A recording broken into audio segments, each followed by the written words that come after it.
Assalamualaikum warahmatullahi wabarakatuh teman-teman. Apa kabarnya? Semoga kalian semua selalu dalam lindungan Allah Subhanahu wa Ta'ala. Amin. Nah teman-teman, kali ini aku akan membaca Sahabat Cilik Rasulullah bagian keempat. Disimak ya. Abdullah bin Umar.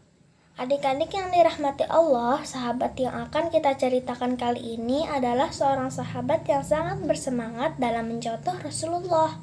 Sahabat kita ini bernama Abdullah bin Umar. Kelahiran.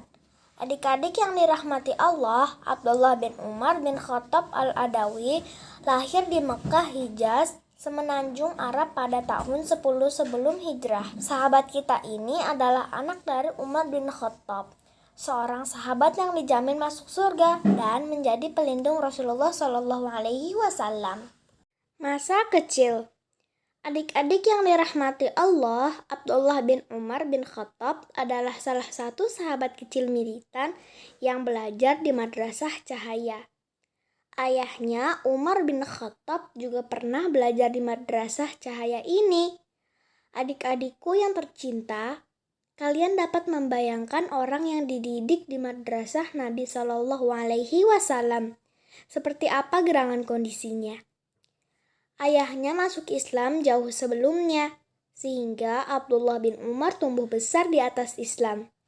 Ibunya adalah Zainab binti Maz'un al-Jumahi, termasuk salah seorang wanita mulia. Saudarinya adalah Ummul Mukminin, istri Nabi kita Al-Amin Muhammad, Sayyidah mulia Hafsah binti Umar bin Khattab. Bibinya adalah Sayyidah Fatimah binti Khattab yang masuk Islam dan menjadi sebab keislaman kakaknya, Umar. Ia adalah istri Sa'id bin Zaid. Semoga Allah meridai mereka semua. Seperti itulah iman memenuhi hati si kecil, Abdullah bin Umar. Inilah yang mendorongnya untuk menemui Nabi Shallallahu Alaihi Wasallam. Ia meminta persetujuan beliau untuk bergabung bersama pasukan muslimin. Ia ingin meraih kemuliaan ikut serta dalam peperangan pertama yang terjadi antara kaum muslimin dan kaum musyrikin. Hanya saja Nabi Shallallahu Alaihi Wasallam menilainya masih terlalu kecil, sehingga Abdullah tidak ikut serta dalam perang Badar. Perang Uhud. Peristiwa yang sama juga terulang kembali dalam perang Uhud. Abdullah bin Umar berharap dari lubuk hati paling dalam untuk ikut serta dalam peperangan tersebut. Ia sudah berupaya membusungkan dada agar nampak seperti lelaki dewasa yang layak ikut serta dalam berperang. Namun, Nabi tersenyum dengan penuh kasih. Beliau menolaknya bersama sahabat-sahabat kecil lainnya, karena umur mereka belum diperkenankan untuk ikut peperangan. Setelah itu, Abdullah bin Umar turut serta dalam perang Khandaq dan peperangan-peperangan yang terjadi berikutnya. Menghindari fitnah. Adik-adik yang dirahmati Allah, Abdullah bin Umar menghindari fitnah yang terjadi antara sahabi mulia Ali bin Abi Thalib dan sahabi mulia Muawiyah bin Abi Sufyan.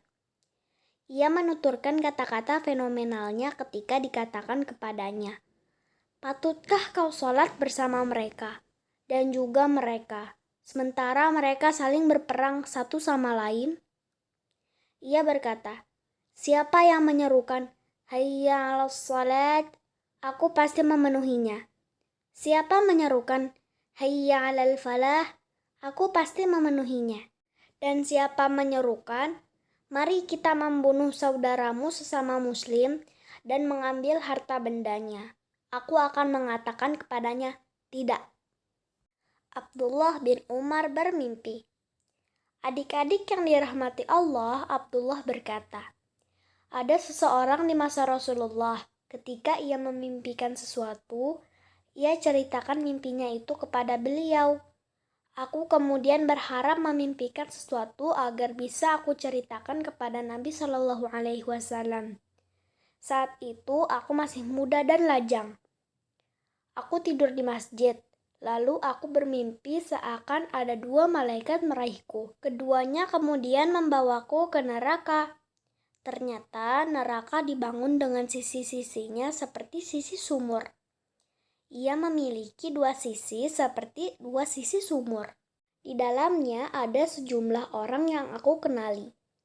Aku lantas berkata, "Aku berlindung kepada Allah dari neraka. Aku berlindung kepada Allah dari neraka." Kedua malaikat ini kemudian berpapasan dengan seorang malaikat. Ia berkata kepadaku, "Jangan takut." Aku ceritakan mimpi ini kepada Hafsah. Lalu Hafsah menceritakannya kepada Rasulullah.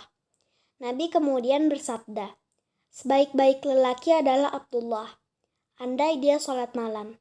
Sejak saat itu Abdullah hanya tidur sebentar saja saat malam hari. Mencontoh Nabi. Adik-adik yang dirahmati Allah, Abdullah bin Umar merupakan sahabat yang selalu mengikuti jejak-jejak Nabi dalam segala hal. Sampai-sampai ia meniti untuk mengerjakan sholat di tempat-tempat yang Nabi pernah sholat di tempat tersebut, atau menempuh jalan yang pernah dilalui Rasulullah. Abdullah tahu bahwa Nabi pernah singgah di bawah pohon untuk bernaung di sana. Ia pun singgah di bawah pohon tersebut, merawatnya dengan menyiramkan air pada akarnya agar tidak kering. Ahli takwa, wara, dan ilmu. Adik-adik yang dirahmati Allah, Abdullah termasuk ahli takwa, wara, dan ilmu.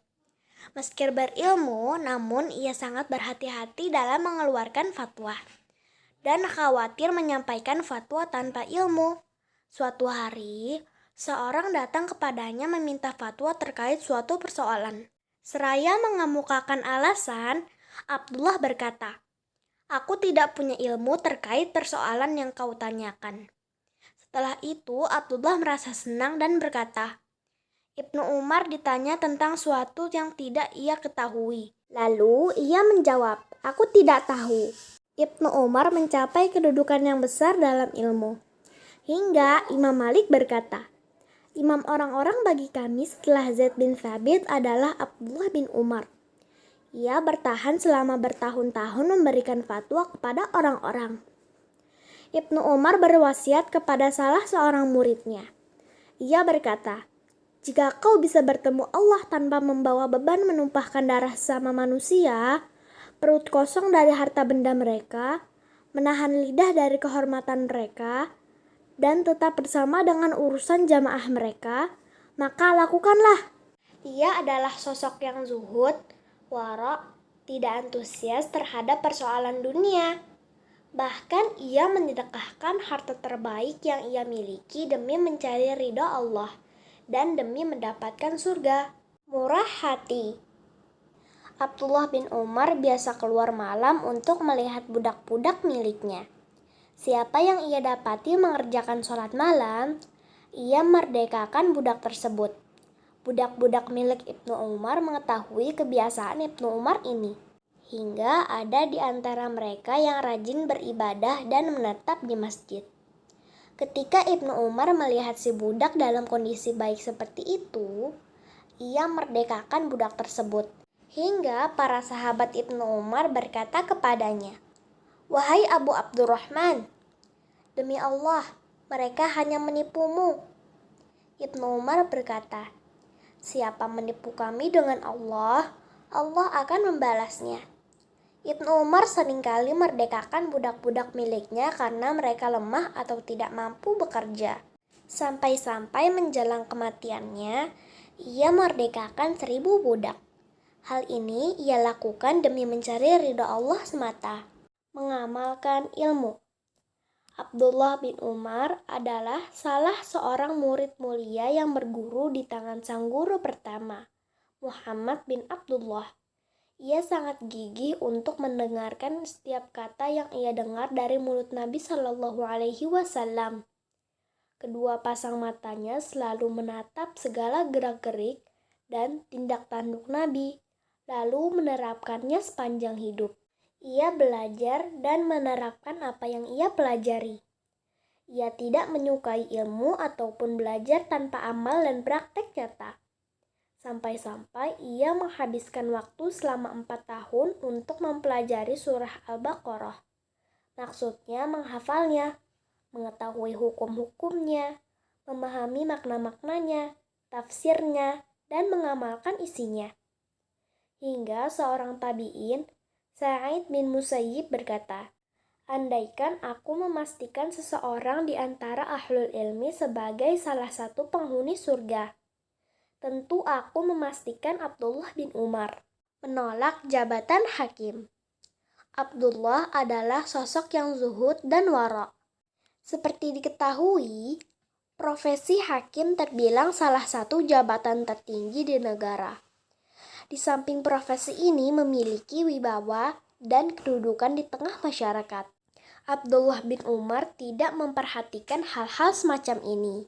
Suatu ketika, Khalifah Utsman bin Affan memanggilnya dan memintanya untuk mengisi jabatan hakim. Lalu ia beralasan, Utsman mendesaknya, tapi ia tetap enggan menerimanya sambil mengemukakan alasan.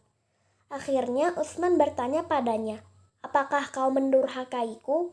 Ibnu Umar menjawab, bukannya durhaka, tapi aku pernah mendengar bahwa hakim itu ada 3, yaitu hakim yang memutuskan perkara berdasarkan kebodohan, sehingga ia berada di neraka. Hakim yang memutuskan perkara berdasarkan hawa nafsu, sehingga ia berada di neraka. Dan hakim yang berijtihad lantas benar, sehingga ia impas tidak mendapat dosa dan tidak pula mendapat pahala. Sungguh aku memintamu dengan nama Allah, bebaskan aku dari pekerjaan yang kau tawarkan itu. Akhirnya, Utsman membebaskannya dari pekerjaan yang ia tawarkan. Menolak khilafah. Adik-adik yang dirahmati Allah, selain menolak jabatan hakim, Ibnu Umar juga menolak khilafah. Jabatan khilafah pernah ditawarkan kepada Abdullah bin Umar setelah Khalifah Ar-Rasyid Utsman bin Affan terbunuh. Tetapi ia enggan menerima tawaran itu. Ketika fitnah terjadi, orang-orang mendatangi Abdullah bin Umar. Lalu mereka berkata, kau adalah seorang pemimpin dan anak seorang pemimpin. Orang-orang menerimamu. Keluarlah, kami akan membaiatmu. Namun Ibnu Umar menolaknya dengan tegas. Mereka bahkan mengancamnya dan berkata, keluarlah, atau kami akan membunuhmu di atas tempat tidurmu. Ibnu Umar adalah sosok zuhud dan wara. Dunia dengan berbagai perhiasan yang ada di atasnya sama sekali tidak bernilai baginya. Karena ia tahu bahwa fitnah telah muncul, dan ia tidak ingin menjadi sebab terbunuhnya satu orang muslim pun. Abdullah bin Umar wafat. Adik-adik yang dirahmati Allah, selanjutnya perlu kita ketahui bahwa Abdullah bin Umar meninggal dunia di Mekkah Al-Mukarramah pada tahun 73 Hijriah dalam usia 83 tahun. Ia memiliki 12 anak lelaki dan 4 anak perempuan, dan juga menguasai 2630 hadis. Semoga Allah meridhai Abdullah bin Umar dan seluruh sahabat. Demikian kisah Abdullah bin Umar. Semoga bermanfaat dan menambah kecintaan kita kepada sahabat Rasulullah. Mohon maaf ya teman-teman jika aku belum sempurna dalam membacakan kisah ini. Insya Allah aku akan tambah semangat membuat dan mengedit video bagian kelima nanti. Barakallahu fikum. Wassalamualaikum warahmatullahi wabarakatuh.